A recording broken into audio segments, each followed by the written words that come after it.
எல்லாருக்கும் வணக்கம். சிவராத்திரி அப்படிங்கிறது பிப்ரவரி 15 வருது.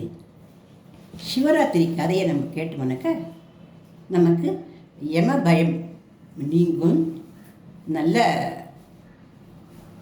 விஷயங்கள்லாம் வீட்டில் நடக்கும், நம்முடைய கஷ்டங்கள்லாம் தூளாக பறந்து போகும். இப்படி ஒரு நல்ல விஷயங்களை கொடுக்கக்கூடிய இந்த சிவராத்திரி கதையை இதில் நம்ம கேட்கலாமா? ஓம் நம சிவாய. ஹர ஹர சம்போ மகாதேவா. இமவான் அப்படிங்கிற ராஜாவுடைய குழந்தை பார்வதி இளவரசியாக அவள் வளர்ந்து வந்தாள். சின்ன குழந்தையிலிருந்த அந்த பார்வதி சிவலிங்கத்தை வச்சு பூஜை பண்ணிட்டு வந்தாள். ஏன் அப்படின்னா, மேலே இருந்து வரும்பொழுதே அந்த பார்வதி நீங்கள் என்ன திருமணம் பண்ணிக்கணும் அப்படின்னு சிவபெருமான்ட்டு சொல்லிட்டு பூலோகத்துக்கு இறங்கி வந்திருந்தா. அதனால் அந்த விஷயங்கள்லாம் அந்த ராஜாவுக்கு தெரியாது. குழந்தை சிவபெருமானை பக்தி பண்ணுறது பூக்கள்லாம் வாங்கி கொடுத்து அர்ச்சனை பண்ண சொல்லி நல்லா குழந்தைக்கு பூவும் காயும் பட்டுப்பாவடையும் சொக்காயுமா நல்லா சந்தோஷமாக வளர்த்துட்டு வந்தான். பழம் காயெல்லாம் கொடுத்து குழந்தை பழம் காய் சாப்பிட்றது தூங்குறது இது எல்லாத்தையும் விட பூஜை பண்ணுறதுலேயும் சிவபெருமானை பக்தி பண்ணுறதுலேயும் ரொம்ப பரவசப்பட்டு போகிறத பார்த்தா அவனும் ரொம்ப சந்தோஷப்பட்டான். அவனுக்கும் பக்தியெல்லாம் உண்டு, அதனால் அவனும் சந்தோஷப்பட்டான். ஆனால் வயசு பருவ வயசு வந்ததும் தன் குழந்தைய பெரிய ராஜகுமாரனை கல்யாணம் பண்ணிக்கணும்னு நினச்சிட்டான். ஆனால் பார்வதி சொன்னால், இந்த மாதிரி எனக்கு சிவபெருமானை தான் நான் கல்யாணம் பண்ணிக்க போகிறேன் அப்படிங்கிறத அவள் சொன்னான். இவனுக்கு வாரி அடித்து போட்டு, சிவபெருமான் இந்த சுடுகாட்டு பயிலுக்கெல்லாம் அவனை கல்யாணம் பண்ணி கொடுக்க மாட்டேன், ஷாம்பலை தான் பூசிக்கிறான், பவுடர் கூட பூசிக்க மாட்டேங்கிறான். எனக்கு என்ன இருக்கு? எத்தை கண்டு நீ இச்சை கொண்டாயடி மகளே. பயிற்சிக்கார மாமா, சுத்த பைத்தியக்காரன் கங்காதரன், தோலுடன் நின்றவன். வெறும் தோல் தான், புளித்தோல் தான் மட்டும் ட்ரெஸ்ஸாக போட்டுட்டேன். நான் அந்த மாதிரி பட்டு பண்டாரத்துலாம் பட்டுக்கலாம், தெரியுமா அவனுக்கு? ஒரு புளித்தோலை வச்சுட்டு சுடுகாட்டில் டான்ஸ் ஆடிக்கிட்டு இருக்கான். அவனுக்கு மாமனும் மாமியும் ஒன்றாய் சேர்ந்து செய்திட்ட வரிசை பெருமைக்கோ. ஒரு வேளை ரொம்ப மாமியார் மாமனாரும் நிறைய வரிசையெல்லாம் கொடுக்கப்படான்னு நினச்சி நான் கல்யாணம் பண்ணிக்கிறியா? அப்பனா தான் இல்லாதவன அனாது மாமா, அவனை போய் பண்ணிக்கிறேங்கிற நீ. அவன் எவ்வளோ அடி வாங்கியிருக்கான்னு தெரியுமா அவனுக்கு? தந்தை தாய் இருந்தால் உலகத்தில் மகிழ்ந்த தாழ்வெல்லாம் வருமாயா. கல்லால் ஒருவன் அடிக்க உடல் சிலிர்க்க காண்டீபம் என்னும் வில்லால் ஒருவன் அடிக்க. விஷி மதுரை மன்னன் பிரம்பால் அடித்தான், ரிஷி மதுரை மன்னன் பிரம்பால் அடித்தான். அந்த வேளையில் யாரை நினைத்தீரோ ஐயா, அந்த வேளையில் யாரை நினைத்தீரோ ஐயா. தந்தை தாய் இருந்தால் உலகத்தில் மகிழ்ந்த தாழ்வெல்லாம் வருமோ ஐயா அப்படின்னு எல்லாரும் சிவபெருமானை பாடுவோம்மா. சிவபெருமானுக்கு அப்பா கிடையாது, அம்மா கிடையாது, அழகான ட்ரெஸ்ஸு கிடையாது, ஒரு பவுடர் சாந்து கமகமக்கிற பொருள் கிடையாது. எத்தை கண்டு அவனுக்கு போய் நீ கல்யாணம் பண்ணிக்கிறேன்னு சொல்கிறேன் அப்படின்னு கேட்கும் பொழுது, அவருக்கென்றே நான் வந்திருக்கிறவள், நான் அவருடைய மனைவி, நான் இந்த பூலோகத்துக்கு ஒரு காரணார்த்தமாக வந்திருக்கேன், நான் இந்த சிவபெருமானை தான் வணக்க போகிறேன் அப்படின்னு சொல்லி சிவபெருமான் தவம் பண்ணுற இடத்துக்கு போய் நின்று விட்டுட்டாகும். சிவபெருமான் நிஷ்டையில் இருக்க, கண்ணை மூடின்னு நிஷ்டையில் இருக்க நிஷ்டையில் இருக்க அவள் அங்கே இருக்கிற குப்பைகளெல்லாம் வாரி அங்கே இருக்கிற மரம் செடி கொடியிலெல்லாம் கீழெல்லாம் இலை செடி கொடியெல்லாம் விழுந்துக்கொள்ளையா எல்லாத்தையும் வாரி பெருக்கி கோலமிட்டு அந்த சிவபெருமானை சுற்றி பிரதர்ஷனம் பண்ணி அவள் சேவை செஞ்சுட்டு இருந்தா அந்த சிவபெருமானுக்கு. அப்படி சேவை செய்யும் பொழுது சின்ன கண் ஜாடிய அப்படின்னு அவள் லைட்டாக ஒரு கண்ணை சிமிட்டினே அந்த ஒரு கண் சிமிட்டலே போகணுன்னு அவள் சந்தோஷத்தோடு இருந்துட்டு இருந்தாள். ஆனால் தாரகாசுரன்னு ஒரு ராட்சசன் அவன் பாட்டுக்கா ரொம்ப கடுமையான தவம் பண்ணி தேவர்களையும் மனுஷர்களையும் எல்லாரையும் ஆட்டி படைச்சி அம்பலத்தில் ஏற்றின்னு இருந்தாம ரொம்ப கொடுமை பண்ணினான். அவனை அழைக்க சொல்லி தேவர்கள் சிவன் விஷ்ணு பிரம்மா எல்லாத்தையும் கேட்டால் அவன் ரொம்ப கடுமையான தவம் பண்ணியிருக்கான். எங்களால் எங்ககிட்டலாம் நிறைய வரங்கள் வேறு வாங்கிவிட்டான், எங்களால் எப்படி அப்படின்னு சொல்லும் பொழுது அப்போ எப்படி தான் அவனுக்கு ஒரு முடிவு காலம், எப்போ தான் சந்தோஷமாக நாங்கள் இருக்கிறது, இவ்வளவு ஹிம்சையாக இருக்குதே அப்படின்னு சொல்லிட்டு எல்லாரும் அழுத போது அவர் சொன்னேன், பிரம்மா சொன்னேன், சிவனுக்கும் பார்வதிக்கும் சந்தோஷம் ஏற்பட்டு அது மூலமாக ஆறுமுகன் பிறப்பான், இந்த ஆறுமுகன் தான் தாரகாசுரனை வதம் பண்ண முடியும்னு சொன்னேன். உடனே அவளரும் அவரோ நிஷ்டையில் இருக்க, இவ்வளோ சேவை செய்த பொருள்னு சந்தோஷத்தில் இருக்கா, இவளுக்குள்ளே எப்படி சந்தோஷம் ஏற்பட்டு முருகன் பறக்கிறது அப்படின்னு யோஜனை பண்ணாலும் அங்கேருந்து போய் அந்த ரதி மன்மதன் இவா தான் இந்த விஷயத்துக்கெல்லாம் ஹீரோ. அதனால் அவர்கிட்ட போய் இந்த மாதிரி சிவனுக்கும் பார்வதிக்கும் ஒரு ஆசை வரும்படியாக நீங்கள் பண்ணணும் அப்படின்னு சொல்லிட்டு சொன்னான். அவன் சரி தேவர்கள் சொன்னாலேன்னு சொல்லிட்டு சிவபெருமானை வந்து அந்த மாதிரியான டான்ஸு பாட்டெல்லாம் ஆடும்படிக்க 4 பேரை அனுப்பிச்சி வச்சு 4 திலத்தமே நம்ம ஆரம்பிச்சணும். அந்த மாதிரி டான்ஸு பாட்டு எத்தியோ சொல்லி அவரோட முழிக்க பண்ணிட்டான். அவன் நிஷ்டையிலேருந்து கண்ணை முழிச்சு பார்த்தா எதிர யார் நின்றுட்டுருக்கான், மன்மதன் நின்றுட்டுருக்கான். சிவபெருமானுக்கு வந்ததே கோவம், அப்படியே நெத்தி கண் திறந்தேரே, அவ்வளோதான் அந்த புஷ்ஷுன்னு சாம்பலாப்பட்டான். அவ்வளோதான் ரதி லபாதி பொண்ணு அடிச்சுன்னு அழடா, சிவபெருமானே என்னோடய கணவன் பண்ண பாவம் என்ன, இவ்வளோ பெரிய ராட்சசன் அவன் தாரகாசுரன் மற்றன் இருக்கிற எல்லாரையும் ஆட்டி படித்து அம்பலத்தில் ஏற்றின்னு இருக்கான், அவனை வந்து அழிக்கிறதுக்கு நீங்களும் அம்பாளை பார்வதியும் தான் ஆறுமுகனை வந்து வர வைக்கணும், ஆறுமுகனை பெற்று கொடுக்கணும். அப்படி இருக்கும் பற்றி இந்த மாதிரிக்கா நேர்ந்து போச்சே, இப்போ என்னுடைய கணவன் இங்கே போயிட்டான் அப்படின்னா ஓன்னு அழ ஆரம்பித்தா. உடனே சிவபெருமான் பார்த்தே, உனக்கு மட்டும் உன்னோட கணவன் கண்ணுக்கு தெரிவான் அப்படிங்கிற அனுகிரகத்தை கொடுத்துட்டு அப்புறம் பார்த்தேன். அப்போ வந்து பார்வதி வந்து திரும்பி பார்த்தேன். அந்த பார்வையை அந்த அந்த பார்வதியால் தாங்கிக்க கூட முடியல. அப்போ வந்து அந்த ரதி என்ன சொன்னால், என்னோடய கணவனை அழிச்சிட்டேன், உன்னுடைய சிவபெருமான் என் கண்ணுக்கு மட்டும் தெரியல அப்படின்றது ஒன்று இருந்தாலும் எனக்கு இல்லைங்கிறது இல்லை தானே, அதனால் நான் வந்து உனக்கு கர்ப்பத்தில் யாரும் பறக்கக்கூடாதுன்னு நான் சாபம் கொடுக்குறேன் அப்படின்னு சாபம் கொடுத்துட்டேன். அதனால் பார்வதி ரொம்ப அழுதா.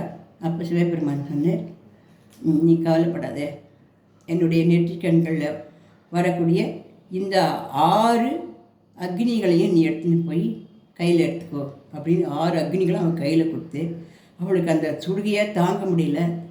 கடவுளே எனக்கு ரொம்ப சுடுறதே, நான் என்ன பண்ணுவேன் அப்படின்னு அலறிண்டு அப்போ சிவபெருமான் சொன்னார், அந்த கங்கையில் கொண்டு விட்டுடும் அந்த நெருப்புகளை அப்படின்னு கங்கையை கொண்டு விட்டதும் 6 நெருப்பு குண்டங்களும் தாமரைப்பு மாதிரி குளிர்ந்து அந்த 6 தாமரைப்புலேருந்தும் 6 குழந்தைகள் வந்ததுகள். இந்த 6 குழந்தைகளை எப்படி அடுப்பில் வச்சுக்கிறது எடுத்துக்கிறது அப்படின்ட்டு அவள் கார்த்திகை பெண்களை ஒரு 6 பேர்களை கூப்பிட்டு அந்த குழந்தைகளை வளர்த்து கொடுக்க சொல்லி கொஞ்சம் வளர்ந்ததுக்கு அப்புறமா தன்னுடைய கையால் அவளை ஒன்று சேர்த்து ஆறுமுக பெருமானாக ஆக்கி கொடுத்தா. அந்த ஆறுமுக பெருமான் இந்த தாரகாசுரனை அழிச்ச நாள் தான் சிவராத்திரி அப்படிங்கிறதாக நமக்கு வந்து வருது. இந்த சிவராத்திரிக்கு வந்து கதைகளெல்லாம் உண்டு. இந்த சிவராத்திரியினுடைய மகிமை ரொம்ப அபரிமிதமானது, பல ஜென்ம பாவங்களையும் கழிக்க வல்லது. பல கஷ்டங்களையும் அழிக்க வல்லது. முக்கியமாக மரண பயம், யம பயம் அது எல்லாத்தையும் தூக்கி போட்டுக்கூடிய வல்லமை வாய்ந்தது. வீட்டில் இருக்கிற பில்லி, சூர்ணியம், பள்ளி எல்லாத்தையும் தூக்கி போடக்கூடிய அளவுக்கு அதுக்கு நல்ல ஆற்றல் உண்டு இந்த சிவராத்திரி விரதத்துக்கு. இப்படி இருக்கும் பொழுது இந்த நாளில் சிவலிங்க வடிவம், லிங்க வடிவமாக அந்த சிவபெருமான் ஆனதாகவும் 1008 தாமரை பூக்களால் பார்வதி தேவி அர்ச்சனை செஞ்சு மகிழ்ந்ததாகவும் சொல்லப்பட்டிருக்குது. இந்த பூஜையை செஞ்சு யார் யாருக்கு என்ன பலன் வந்ததுங்கிறது நம்ம பார்க்கலாமா? அவன் ஒரு மொடா குடியனா இருந்தான், அதாவது குடிக்காரனா இருந்தான். அவன் அடுத்த பிறவியில் அவன் குபேர வாழ்வு வாழ்ந்தான். எப்படின்னா, யக்ஞவல்லர்னு ஒரு தவ முனிவர். அந்த யக்ஞவல்லருக்கு ஒரு மனைவி, அவளுக்கு ஒரு குழந்தை. அது நல்ல குணத்தோடு இருக்கும் அப்படின்னு நினச்சிட்டு குணநிதி அப்படின்னு பேர் வச்சு அந்த குழந்தைய வளர்த்துன்னு இருந்தார். ஆனால் அந்த குணநிதியோ குணமே இல்லாத நிதியாக, அதாவது அடாவடி பையனாக வளர்ந்துன்னு வந்தான். படிப்பு கிடையாது, ஒழுக்கம் கிடையாது, சமத்து கிடையாது, அந்த மாதிரி பொல்லாத்தனமாக அவன் வளர்ந்துன்னு வந்தான். இவர் யஜ்ஞம் யாகம் எல்லாம் பண்ணிட்டு இருக்கிறவர். குழந்தைய அம்மாவை நீ பார்த்துக்கோ, நன்னா வளர்த்துடுவா அப்படின்னு சொன்னேன். ஆனால் அவளும் இந்த குழந்தைய நன்னா வளர்க்கலை. ஏன்னா அவளுக்கு இந்த குழந்தை பேரில் அதிகப்படியான ஒரு செல்லம் ஏற்பட்டு போச்சு. நம்மளுக்காக ஒரு குழந்தை பார்த்துட்டு அது என்ன பண்ணாலும் சரியும் தலையாட்டமாக்கணும்னு அவன் நினச்சுட்டா போல. அதனால நன்னா படிக்கலை, நன்னா எழுதலை, நன்னா ஒழுக்கமாக இல்லை. இந்த மாதிரிலாம் அந்த பிள்ளை ரொம்ப படுத்திது.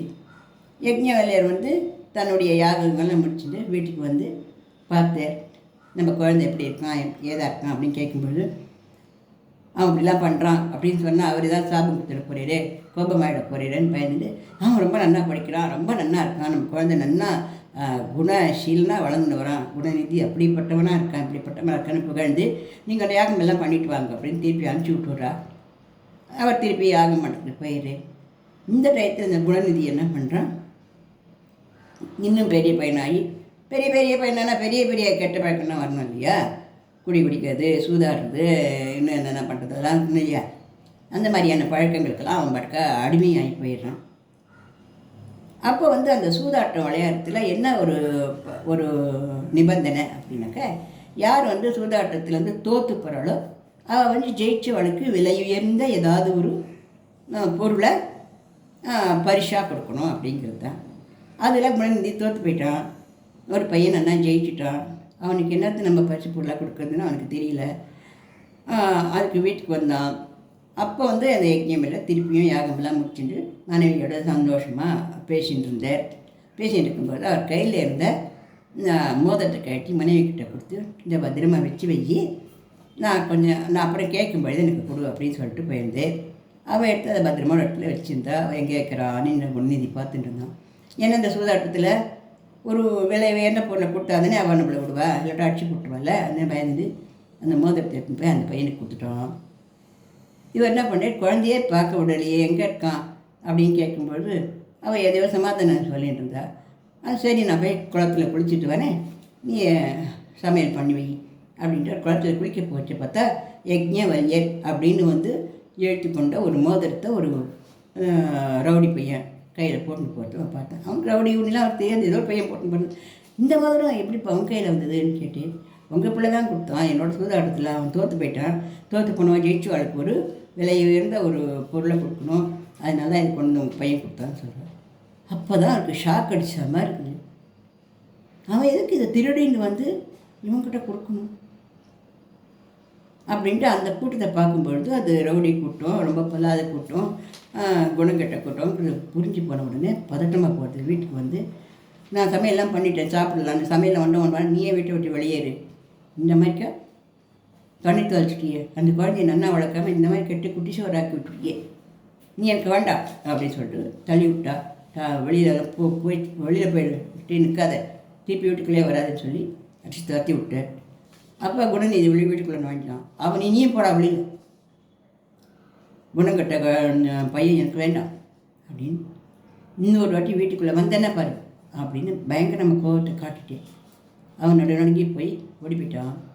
அப்போ காத்தால் மணி 4:30 மணி பின்னால் பசி பட்டினி, என்ன சாப்பிட்றது, எங்கே குளிக்குது, எங்கே போவான் அந்த பையன், அவனுக்கு எங்கேயும் போகிறதுக்கு இடம் இல்லை. தன்னுடைய ஃப்ரெண்டுகள் வீட்டுக்கெல்லாம் போய் பார்த்தா அவளாம் அடிச்சு தேத்திட்டா. இந்த பேர் இந்த மாதிரிலாம் வீட்டில் இடம் கொடுத்து உங்கள் காப்பாற்றுறதுக்கெல்லாம் நாங்கள் உங்கள் அப்பனாத்தால் இந்த இதெல்லாம் நடக்காது, நாங்களே எங்கள் அப்பா அம்மாவுக்கு பயந்து நல்லாடி இருக்கணும் அப்படின்னு சொல்லி அனுப்பிச்சி விட்டா. இவன் என்ன பண்ணுவான், மனம் போன போக்கில் எங்கேயோ காலால் போயிட்டே இருந்தான். 10 மணி 11 மணி 12 மணி 1 மணி 2 மணி, அன்றைக்கி சிவராத்திரி 2 மணி 3 மணி சாயங்காலம் 4 மணி ஆகிடுச்சு. சிவபெருமானை வந்து பல்லக்கில் ஏழை பண்ணிட்டு அங்கே எல்லோரும் பெரிய பெரிய தட்டில் அப்பம் வடை பொங்கல் பாயசம் இந்த மாதிரியான தட்டுகளோட முன்னாடி நடந்துருந்தா. இன்னும் ஆசையோடு அங்கே போய் பார்த்தேன். இதெல்லாம் காசு கொடுத்தா கொடுப்போங்களா வெறுமை கொடுப்போங்களா கேட்டேன். காசு கொடுத்து கொடுக்குறதில்ல, இதெல்லாம் வெறுமை தான் கொடுப்போம், பிரசாதம் இதெல்லாம். ஆனால் இதுக்கு ஒன்று பண்ணணும், இன்றைக்கி வந்து நைட்டு முழுக்க சிவபெருமானுடைய ஸ்தோத்திரங்களெல்லாம் சொல்லணும், முயற்சின்னு இருக்கணும். இப்படி முயற்சின்னு இருந்தாக்கா காத்தால் இந்த உணவுகளெல்லாம் நம்ம பிரசாதமாக எல்லாருக்கும் இங்கே பாட்டு பாடுற அத்தனை பேருக்கும் கொடுப்போம் அப்படின்னு சொன்னான். இவனுக்கு பாட ஒன்றும் தெரியாது. இருந்தாலும் இவன் என்ன பண்ணான், உட்காந்துருந்தான் அவளால் பூஜை பண்ணிட்டே இருந்தாலும் வழியே யாரும் பிரசாதத்தை எடுத்து கொடுக்குறவளா தெரியல. அதுக்கப்புறம் பார்த்தா 12, 1, 2, 3 மணி ஆகிற சமயத்தில் எல்லோரும் அப்படி கண்ணை அசைச்சுன்னு அவர் தூங்க ஆரம்பிச்சிட்டேன். இது என்னடா வம்பா இருக்குது, நம்ம பிரசாதம் கொடுக்குறேன்னா ஒன்றையும் கொடுக்க காணும், பசியாக கொலைப்பட்டியாக கிடக்குது வயிறான அப்படின்னு சொல்லிட்டு அந்த அவளெல்லாம் தாண்டிட்டு அந்த கருவறைக்குள்ளே போய் நுழைஞ்சான். கருவறைக்குள்ளே சிவபெருமான் அவ்வளோ பூஜையிலையும் அவ்வளோ பூக்கள்லையும் அவ்வளோ இதுலேயும் பிரகாசமாக சிரிச்சுன்றது. ஆனால் விளக்கு சின்னதாக எரிஞ்சின்னு இருந்தது. அங்கே அந்த சின்ன வெளிச்சத்தில் சின்ன பிரசாதமெல்லாம் எங்கே இருக்குது ஏதாக இருக்குது எவ்வளோ இருக்குதுன்னு பார்க்க முடியல. அதனால் தன்னுடைய வேட்டியிலிருந்து ஒரு சின்ன கந்தல் எடுத்து கிழித்து பக்கத்தில் இருக்கிற எண்ணெயை எடுத்து அந்த விளக்கில் குத்தி அந்த வேட்டி கந்தலையே ஒரு திரியாக்கி போட்டு பெருசாக வச்சுருந்தான். அப்போ எல்லா பட்சணங்கள் எல்லாமே தெரிஞ்சுது. அப்போது அவங்களே ஒரு குழக்கட்டை ஒரு மைசூர் பாகு அந்த எதைத்தையும் எடுத்து கொஞ்சம் உண்டு சிவபெருமானே அப்படி கையை கூப்பிட்டு வாயில் போட்டு சாப்பிட்டான். சாப்பிட்டு ராத்திரிலாம் தூங்காது, மத்தியானம்லாம் களைப்பாக இருந்தது. அவன் இப்படி மயக்கம் தள்ளாட ஆரம்பிச்சுடுது. அப்படியே பொத்துன்னு யார் மேலேயே போய் பொக்குன்னு விழுந்தான். அங்கே இருக்கிற சிவபக்தர்களே அவளை அப்படி தானே களைச்சி போய் சிவ பாராயணம்லாம் பண்ணிவிட்டு படுத்துன்னு இருக்கா. மேலே போய் பொத்துன்னு விழுந்தா அவள் அலையில் அடிச்சு திருடன் நினச்சின்னு இவன் திருடன் அடிச்சு தூக்கி போட்டா. இந்த அடித்தாங்க அதை இவன் இறந்து போயிட்டான். அவன் இறந்து போன உடனே என்னாச்சு, அந்த மகா புலாத்தனம் பிடிச்ச பையனாக இருந்தாலும் நாள் முழுக்க சிவனை பக்தி பண்ணி அந்த சிவன் கோவிலில் விளக்கேற்றி அந்த சிவன் வச்ச பிரசாதங்களை சாப்பிட்டதுனால இவன் வந்து கலிங்க மன்னனுக்கு அடுத்த ஜென்மத்தில் மகனாக பிறந்தான். ஒரு ராஜாவோட மகனாக இவன் பிறந்தான். ராஜாவோட மகனாக பிறந்தது மட்டும் இல்லை, பிறந்தத்துலேருந்தே நல்ல சிவபக்தனாகவும் இருந்தான். தீபங்களெல்லாம் தானம் பண்ணான், நிறைய தானம் பண்ணான், நிறைய தர்மம் பண்ணான். ரொம்ப நல்ல புத்தியோடு ரொம்ப நல்ல மனசோடு அவன் வாழ்ந்துட்டு வந்தான். காசிக்கு போய் லிங்க பிரதிஷ்டை பண்ணி தவமெல்லாம் பண்ணான். இந்த மாதிரி தவம் பண்ணி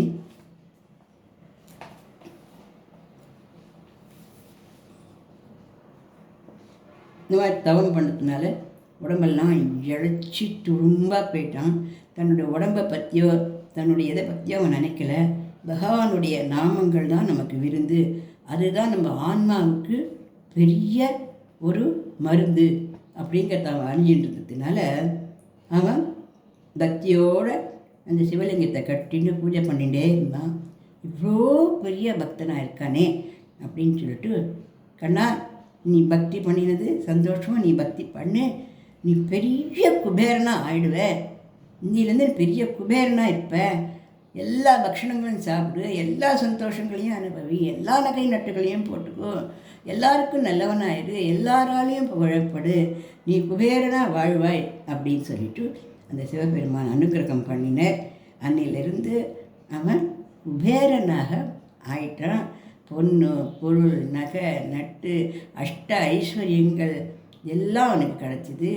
சந்தோஷம், சௌபாகியம், மகிழ்ச்சி எல்லாம் அவனுக்கு ஏற்பட்டது. கீர்த்தி, புகழ், ஆயுள் எல்லாம் அவனுக்கு ஏற்பட்டது. இந்த மாதிரி ஒரு சாதாரணமான ஜென்மத்தில் சாதாரணமான ஒரு ஒன்றுமே தெரியாத புலாதவனா, ரொம்ப ஒழுக்கம் இல்லாதனா இருந்த ஒரு குழந்தை ஒரு ஜென்மத்தில் எவ்வளோ பெரிய சந்தோஷத்தை அடைஞ்சதுக்கு காரணம் இந்த சிவராத்திரி பூஜை தான் அப்படிங்கிறத நம்ம தெரிஞ்சிக்க முடியும். அப்போ பிரம்மாவுக்கும்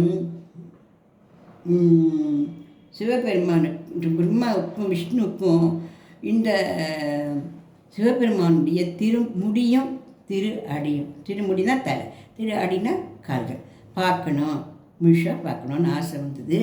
அப்போ பிரம்மா வயர ஒரு பறவையாக மாறி பறந்து போய் பார்த்தேன். ஆனால் அங்கே அந்த சிவபெருமானோட தலைமுடியை தெரியல. அதனால அவர் என்ன பண்ணி, தலைமுடி தெரியல அப்படின்னு தோற்று போயிட்டேன்னு ஒத்துக்கிறதுக்கு கஷ்டம் இல்லை. அதனால் அங்கே பக்கத்தில் இருந்த அந்த தாழம்புக்கிட்ட நான் சிவபெருமானோட தலைமுடியை நான் பார்த்தேன், நீ போய் சொல்லணும்னு சொன்னேன். அதனால் தாழம்பூ சிவபெருமானுக்கு பிடிக்காததாக போயிடுத்து. அந்த சமயத்தில் ஒரு பசு வந்துட்டு, பசுவே நீ நான் சிவபெருமானுடைய தலையை பார்த்துட்டேன், திருமுடியை பார்த்துட்டேன்னு சொல்லுவேன்னு சொன்னேன். அதை சொல்லித்தேன். இந்த பாரு உன் முகத்தை விட உன் பின்பக்கம் தான் மகாலட்சுமி இருப்பாள், நீ அப்படி போய் சொல்கிற அப்படின்னு சொல்லிட்டு அதுக்கும் சின்னதாக ஒரு தண்டனை கொடுத்துட்டேர் அவர். அதுக்கப்புறம் இந்த மாதிரிக்க இந்த சிவபெருமானுடைய திருவடியும் பார்க்க முடியல அப்படிங்கிறத விஷ்ணு ஒத்துண்டுட்டேன். நான் என்னால் முடியல, அவர் பிரம்மாண்டமானவர் அப்படிங்கிறத அவர் ஒத்துண்டுட்டேன். அதனால் அவருக்கு அவரை ரொம்ப சந்தோஷத்தோட சிவபெருமான் நினச்சிட்டு இப்படி இருக்கிற சமயத்தில் இந்த ஒரு முறை என்னாச்சு, அகிலேஸ்வர மகாசிவன் கோவில்னு ஒன்று இருந்தது. அதில் ஒரு வயசான பாட்டி, அவள் அந்த கோவிலில் பெருக்கி தொடச்சி ஏதோ வேலைகளை பண்ணிட்டு ஏதோ கொடுக்குறத சம்பளத்தில் ஏதோ சாப்பிட்டு ஏதோ பூ காய் ஏதோ தன்னால் ஆனதை அந்த சிவபெருமானுக்கு கொடுத்துன்னு இருந்தா. ஒரு நாள் அவருக்கு பூ வாங்கிறதுக்கு கூட காசு இல்லை, ரொம்ப குறைவான சம்பளம் அவளுக்கு. அதனால் கோவிலுக்குள்ளே போய் எப்படி நம்ம எல்லோரும் பெரிய பெரிய பணக்காரா பெரிய பெரிய ஆடம்பரங்கள்லாம் பட்டு பீதாம்பரம் மாலைகள் பலவிதமான மாலைகள் ஆளுயர மாலைகள் சிவபெருமானுக்கு ஒத்துத்தரா போட்டு மகிழறாளே, நம்மக்கிட்ட ஒரே ஒரு பூவை வைக்கிறதுக்கு கூட நம்மளுக்கு ஒன்றும் இல்லையே அப்படின்னு ரொம்ப ஏங்கி போனால் அவள் சிவபெருமான் இடத்துல ரொம்ப பக்தி உடையவர். கொஞ்சம் பக்தி இல்லை, அந்த சிவபெருமான் உன் இடத்துல நான் இவ்வளோ பக்தியாக இருந்தேன்னா பிரயோஜனம், என்னால் உனக்கு உண்மையே கொடுக்க முடியலையேன்னு சொல்லிட்டு ரொம்ப ஏங்கி போனேன். அப்போது வர வழியில் ஒரு வில்வ மரம் வளர்ந்துருந்தது. சரின்னு அதுலேருந்து வில்வ இலையை பறித்து அதை மாலையாக கட்டினா, மாலையாக கட்டிட்டு சரி இந்த மாலையை நம்ம போடலாம் நினச்சிட்டு க்யூவில் நின்னாக்கா எல்லோரும் கொல்லுன்னு சிரிச்சா. பாட்டி என்னது இது, நாங்களாம் எவ்வளோ பெரிய மாலையெல்லாம் கொண்டு வந்திருக்கோம், நீ இந்த வில்வ இலையை வச்சு நின்றுருக்க, போய் இதை போய் சிவபெருமான் போட்டுப்ப அப்படின்னு கேலி பண்ணால் அவன் கண்ணார கண்ணில் ஜலம் விட்டா. அப்பா அவங்களுக்கெல்லாம் எல்லாம் வாங்கிறதுக்கு காசு இருக்குது, என்கிட்ட காசு இல்லை, நான் வர வழியில் இருக்கிற அந்த வில்வ மரத்தில் இருக்கிற இந்த இலையை தான் நான் பக்தியோடு கொண்டு வந்திருக்கேன். சிவபெருமானுக்கு பக்தி தானே பிடிக்கும். ஆமாம் பக்தி தான் பிடிக்கும், பார்க்கலாமே அப்படின்னு சொல்லிட்டுருக்குச்சு. சிவபெருமானுடைய அந்த லிங்கத்திலிருந்து பளிச்சுன்னு ஒரு ஒளி தோன்றி அங்கேருந்து அந்த மூதாட்டியை அடைஞ்சிது. மூதாட்டியினுடைய கையில் இருக்கிற அந்த வில்வ மாலை அந்த லிங்கத்தை அழகு பண்ணித்து தானே போய் லிங்கத்து மேலே அழகாக உட்காண்டுது. இதை பார்த்தவெல்லாம் வியந்து போனா, இது என்னது, இது எப்படி நம்மளுடைய பக்தியோட அவ பக்தி எப்படி சிறப்பானது ஆச்சு அப்படின்னு எல்லாரும் வியந்து போனான். உடனே அவள் சொன்னால், என்னோட இந்த சின்ன பூஜையை நீ ஏற்றின்றியா, என்னோட இந்த சின்ன ஆசையை நீ நிறைவேற்றினியா, உன் மேலே இருக்கிற பக்தியை நீ நிரூபிச்சியா, நீ எப்பேற்பட்டவர், எப்பேற்பட்ட பிரபு, எப்பேற்பட்ட ஐஸ்வர்யம், அஷ்ட ஐஸ்வர்யம், சகல சௌபாகியம், இத்தனை வெள்ள பட்டும் பட்டாடையும் இத்தனையும் ஒத்திக்க வல்லவர் நீ. ஏழை எளிமையான என்னுடைய இந்த வில்வ மாலையை வந்து எடுத்து சாத்திண்டியா நீ அப்படின்னு குரல் தழுதழுக்க அவள் அழுதா. அதுக்கு அவர் சொன்னார், அப்படி இல்லைம்மா, நீ ஏன் ஏழை, நீ ஏம்மா ஏழை, மனசு நிறைய பகவானை நீ கொண்டிருக்க, நீ ஏழை இல்லை, நீ மகா பணக்காரி, உனக்கு இந்த லோகத்தில் என்ன வேணுமோ எல்லாத்தையும் நான் உனக்கு கொடுக்குறேன், அந்த பார் உன் குடிசையை பார் அப்படின்னு சொன்னேன். அந்த குடிசை மாளிகையாக ஆனது. அந்த பாட்டிமாக்கு வேண்டிய உணவுப் பொருள்கள், அந்த பாட்டிமாக்கு வேண்டிய செடி கொடி மரங்கள், அவள் இஷ்டத்துக்கு எவ்வளோ பூக்கள் பறித்து எவ்வளோ மாலை போடணுன்னாலும் அந்த மாதிரி மாலை போடுறதுக்குண்டான செடி கொடி மரங்கள் பூக்கள் அஷ்ட ஐஸ்வர்யங்கள் எல்லாம் அந்த இடத்துல செழித்து வளர்ந்துருக்கத பார்த்தா, நான் போட்ட ஒரு வில்வ மாலைக்கு நீ இவ்வளோ பண்ணிக்கியே சிவபெருமானே, உனக்கு நான் என்ன பண்ண போகிறேன், உனக்கு நான் என்ன நன்றி சொல்ல போகிறேன், எப்படி இந்த நன்றியை நான் சொல்லுவேன் அப்படின்னு கேட்டால், நன்றிலாம் சொல்ல வேண்டாம், எனக்கு வேண்டியது பக்தி தான். நான் பக்தர்களுக்கு எளியவன், எனக்கு ஆடம்பரம்லாம் எனக்கு ரொம்ப பிடிக்காது. உண்மையில் இதெல்லாம் போடுறங்களே இந்த அந்த ஆடம்பரம்னு நான் ஏற்றுக்கிறேன், அவ்வளோதானே ஒழிய எனக்கு பிடிச்சது வில்வ மாலை தான் அப்படின்னு சொன்னேன். சொன்ன உடனே அப்போது வில்வ மாலைக்கு அவ்வளோ சிறப்பா அப்படின்னு கேட்டான் அந்த மூதாட்டி. ஆமாம்மா, வில்வ மாலையை நீ பக்தியோடு கொடுத்த, பக்தி இல்லாத ஒரு வேடன் கொடுத்தான், அவனுக்கே நான் மோட்சம் தான் கொடுத்தேன் அப்படின்னு சொன்னேன். பக்தி இல்லாத கொடுத்தா கூடவா மோட்சம் கிடைக்கும் அப்படின்னு கேட்டான். ஆமாம்மா, ஒரு வேடன் இருந்தான், அந்த வேடன் என்ன பண்ணுவான், தினமும் காட்டில் போய் வேட்டையாடி இந்த விலங்குகளை நல்லா அடித்து அதோட மாம்சங்களை தன்னோட மனைவிக்கும் தன்னோட குழந்தைகளுக்கு கொடுத்து சாப்பிட்டு தானும் சாப்பிடுவான். இவ்வளோ தான் பண்ணுவான். அவன் ஒரு நாள் கூட சிவனையை வேண்டிக்கலை, விஷ்ணுவையை வேண்டிக்கலை, யாருமே வேண்டிக்கலை, பக்தி பண்ணலை, கோயிலுக்கு போகல, எதுவுமே பண்ணலை. அன்றைக்கி என்ன பண்ணான், காலங்காத்தாலேயே அவன் வேட்டைக்கு வந்துட்டான். ஏன்னா குழந்தைகள்லாம் பசியோடு இருக்குன்னா, மனைவி ரொம்ப பசிக்குதுங்க, சீக்கிரம் போய் ஏதாவது கொண்டு வாங்கன்னு சொன்னான். அதனால விடியற்காலை 4 மணிக்கெல்லாம் எழுந்து அவன் அந்த இதுக்கு வந்துட்டான், காட்டுக்கு வந்துட்டான். அந்த காட்டில் ஒரு பெரிய வில்வ மரம் இருந்தது. அவனுக்கு அது வில்வ மரம்னெல்லாம் கூட ஒன்றும் தெரியாது. அவனுக்கு ஒரே குளிர், என்ன பண்ணுறதுன்னு தெரியல. சரி, கீழே நிற்கிறத விட மரத்து மேலே ஏறி அந்த கிளைகளால் தன்னோட உடம்பை நல்லா அணைச்சாப்பில் மூடி வச்சுக்கலாம், நம்மளுக்கு குளிர் குறையும்னு ஏறி அந்த வில்வ மரத்துக்கு மேலே ஏறி என்ன பண்ணால், அந்த வில்வ மரத்தால் தன்னோட உடம்பை நல்லா குளிருக்கு இல்லாத குழுக்குள்ளே போய் கும்புக்குமாக உக்காண்டான். அவன் என்ன பண்ணான், ஒரு வாட்டி சலசலன்னு சத்தம் கேட்கச்சா, உருளை மான் வருது, ஒருவேளை வேறு ஏதாவது மாதிரி வரணும்னு அவன் ஏந்தி என்ன பண்ணான் பார்த்துட்டு இருந்தான். அவன் ஒரு வாட்டி சரக்குன்னு ஏந்துக்கச்சியும் அவனுடைய அந்த வில்வ மரத்துலேருந்து கொத்து கொத்தா வில்வ இலைகள் கீழே வந்து விழுந்தது. அந்த வில்வ மரத்துக்கு அடியில் நான் லிங்க வடிவில் இருந்தேன்.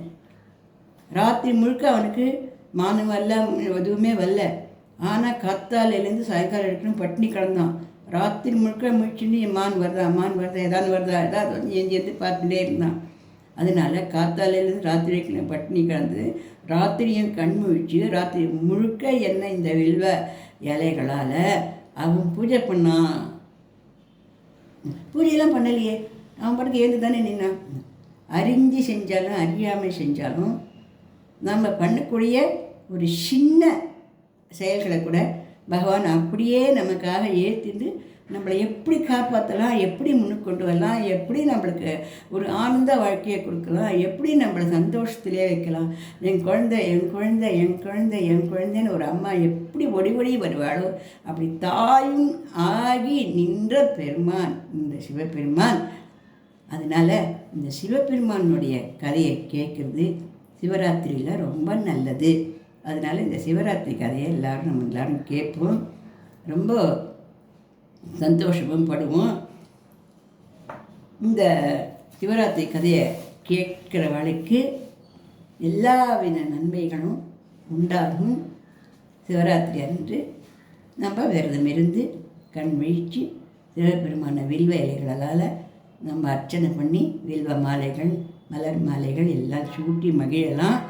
மனசு நிறைய பகவானை நம்ம வச்சுட்டோம் அப்படின்னமனக்க நம்மளுக்கு மீதி இருக்கிற எந்த விதமான கவலைகளும் கஷ்டங்களும் வந்து இருக்கிறதுக்கு அங்கே இடமே இருக்காது.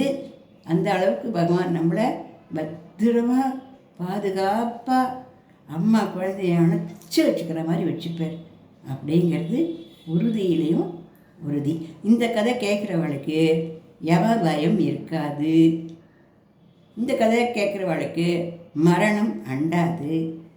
இந்த கதை கேட்குறவளுக்கு எப்பேற்பட்ட கஷ்டத்துலேயும் கடன்லேயும், குழந்தைகளால் பிரச்சனை, கணவனால் பிரச்சனை, மனைவியால் பிரச்சனை, வீட்டில் பிரச்சனை, அப்புறம் வீடு கட்ட முடியாத பிரச்சனை, கல்யாணம் ஆகாத பிரச்சனை, கல்யாணம் ஆகி குழந்தை பிறக்காத பிரச்சனை, எந்த பிரச்சனைகள் இருந்தாலும் அந்த பிரச்சனைகளெல்லாம் நன்னா நீங்கி சகல சௌபாகியங்களோட அந்த பரிபூரணமான அந்த சிவபெருமானோட அனுகிரகம் பெற்று சந்தோஷமாக வாழ்வார்கள். இந்த பதிவை பிடிச்சிருந்தா லைக் பண்ணுங்க, ஷேர் பண்ணுங்க, சப்ஸ்கிரைப் பண்ணுங்க. ஓம் நம சிவாய. ஓம் நம சிவாய. ஓம் நம சிவாய. ஓம் ஹர ஹர மகாதேவா. ஓம் ஹர ஹர மகாதேவா. ஓம் ஹர